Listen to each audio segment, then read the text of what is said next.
अस्सलाम वालेकुम वरहमतुल्लाहि वबरकातुहू। सूरा अल-बकरा आयत नंबर 252 से लेकर 260 तक। अल्लाह के नाम से जो अत्यंत कृपाशील और दयावान है। ये अल्लाह की सच्ची आयत है जो हम तुम्हें स्वदेशी सुना रहे हैं।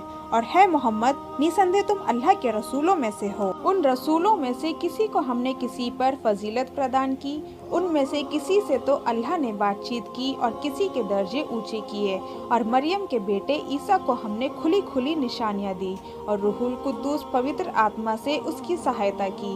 और यदि अल्लाह चाहता तो वे लोग जो उन रसूलों के बाद हुए सच्चे प्रमाणों के पा लेने के बाद आपस में ना लड़ते, परंतु उन्होंने विभेद किया तो उनमें से कुछ तो ईमान लाए और कुछ उनमें से कुफ्र किया। और यदि अल्लाह चाहता तो वे आपस में ना लड़ते, परंतु अल्लाह जो चाहता है करता है। ईमान लाने वालों, जो कुछ हमने तुम्हें प्रदान किया है उसमें से खर्च करो, इससे पहले कि वह दिन आ जाए जिसमें ना कोई सौदा होगा, ना कोई मित्रता और ना कोई सिफारिश। और जो काफिर है जालिम वही है। अल्लाह उसके सिवा कोई इलाह पूज्य नहीं। वह जीवंत और चिर स्थायी है। उसे ना ऊँघ लगती है और ना नींद आती है। जो कुछ आकाशों में है और जो कुछ धरती में है सब उसी का है। कौन है जो उसके सामने बिना उसकी अनुज्ञा के सिफारिश कर सके? वह जानता है जो कुछ उन लोगों के आगे है और जो कुछ उनके पीछे है, और वे उस ज्ञान में से किसी चीज पर हावी नहीं हो सकते सिवाय उसके जितना वह चाहे। उसका प्रभुत्व कुर्सी आकाशों और धरती पर छाया हुआ है और उनकी रक्षा उसके लिए तनिक भी दुष्कर नहीं, और वह उच्च और महान है। दीन धर्म के बारे में कोई जबरदस्ती नहीं। सही बात नासमझी की बात से अलग होकर बिल्कुल सामने आ गई है। अब जो तागुत को ठुकरा दे और अल्लाह पर ईमान लाए उसने मजबूत सहारा थाम लिया जो कभी टूटने का नहीं। और अल्लाह सुनने वाला और जानने वाला है। अल्लाह उन लोगों का संरक्षक मित्र है जो ईमान लाए। वह उन्हें अंधेरों से निकालकर प्रकाश की ओर लाता है। और जिन लोगों ने कुफ्र किया उनके संरक्षक मित्र तागुत है। वे उन्हें प्रकाश से निकालकर अंधेरों की ओर ले जाते हैं। यही आग जहन्नम में जाने वाले हैं। वे उसमें सदैव रहेंगे। क्या तुमने उसको नहीं देखा जिसने इब्राहिम से उसके रब के बारे में इस कारण से हुज्जत की कि अल्लाह ने उसे राज्य दे रखा था?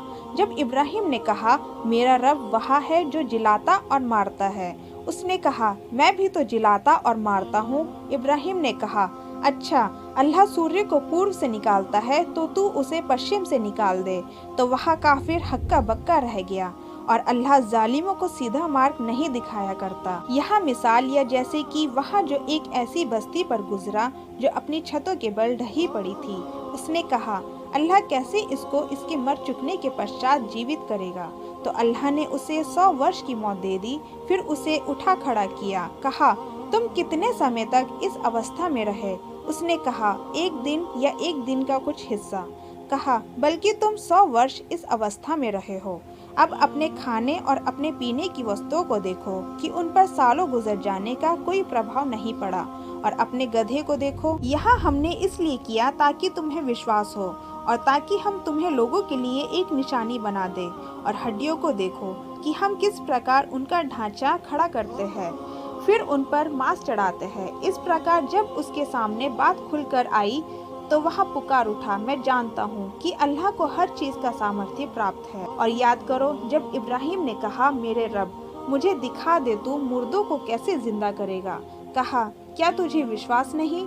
उसने कहा ईमान तो रखता हूँ, परंतु चाहता हूँ कि मेरे दिल को इत्मीनान हो जाए। कहा अच्छा तो 4 पक्षी लेकर उन्हें अपने साथ हिला मिला ले, फिर उनका एक एक भाग एक एक पहाड़ पर रख दे, फिर उन्हें बुला, वे तेरे पास भागे चले आएंगे। और जान ले कि अल्लाह प्रभुत्वशाली और हिकमत वाला है।